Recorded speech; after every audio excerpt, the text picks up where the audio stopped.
Hello বন্ধুরা, কেমন আছেন সবাই? আশা করি সবাই ভালো আছেন। তো বন্ধুরা, আমি আপনাদের জন্য আজকে নতুন একটা ভিডিও নিয়ে আসলাম। তো আপনি যদি আমার চ্যানেলে নতুন হয়ে থাকেন তাহলে আমাদের চ্যানেলটা এখনই সাবস্ক্রাইব করুন আর পাশে থাকা বেল আইকনটাকে বাজিয়ে দিন পরবর্তী নতুন ভিডিও পাওয়ার জন্য। তো বন্ধুরা, আমি আপনাদেরকে আজকে দেখাবো যে আপনারা কিভাবে কম এমবি দিয়ে আপনারা ফেসবুক ইউজ করতে পারেন। তো তার জন্য একটা সফটওয়্যার ডাউনলোড করতে হবে। এটার জন্য আমরা প্লে স্টোরে ক্লিক করব। প্লে স্টোরে ক্লিক করার পরে আমরা সার্চে ক্লিক করব। সার্চে ক্লিক করার পরে আমরা এখানে লিখব ফেসবুক লাইট। ফেসবুক লাইট লেখার পরে আপনি প্রথমেই দেখতে পাচ্ছেন ফেসবুক লাইট সফটওয়্যারটি চলে আসছে। তো আমরা ফেসবুক লাইটে ক্লিক করব। ক্লিক করার পরে এই যে দেখতে পাচ্ছেন আমার এখানে আনইনস্টল এবং আপডেট। আমি আমার ফেসবুক এটা ইনস্টল করে রেখেছি কিন্তু এখন আপডেট করে নিয়ে হয়তো বা ফেসবুক নতুন করে আবার আপডেট কোনো ফিচার নিয়ে আসছে।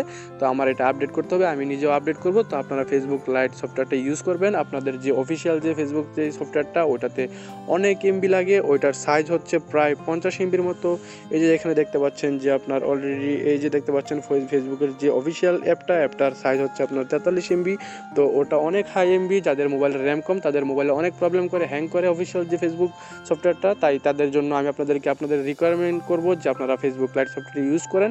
আপনারা আপডেট করে ফেসবুক লাইট সফটওয়্যারটা ইউজ করবেন। ফেসবুক লাইট সফটওয়্যারটা অনেক এমবি কম, 2 থেকে 3 এমবি। আপনারা ফেসবুক লাইট সফটওয়্যারটা ইউজ করুন এবং আপনারা কম এমবিতে ইউজ করেন। ফেসবুক লাইট সফটওয়্যারটা অনেক কম এমবি খায় এবং কম এমবিতে আপনাদের ফেসবুক লাইট সফটওয়্যারটা অনেক স্পিডে ফাস্ট চলে। তো আশা করি আমাদের ভিডিওটা ভালো লেগেছে। ভালো লেগে থাকলে আমাদের চ্যানেলটা এখনই সাবস্ক্রাইব করুন এবং আমাদের যে ভিডিওটাতে একটা লাইক দিয়ে দিন এবং আমাদের ভিডিওটা শেয়ার করে দিন। ধন্যবাদ সবাইকে।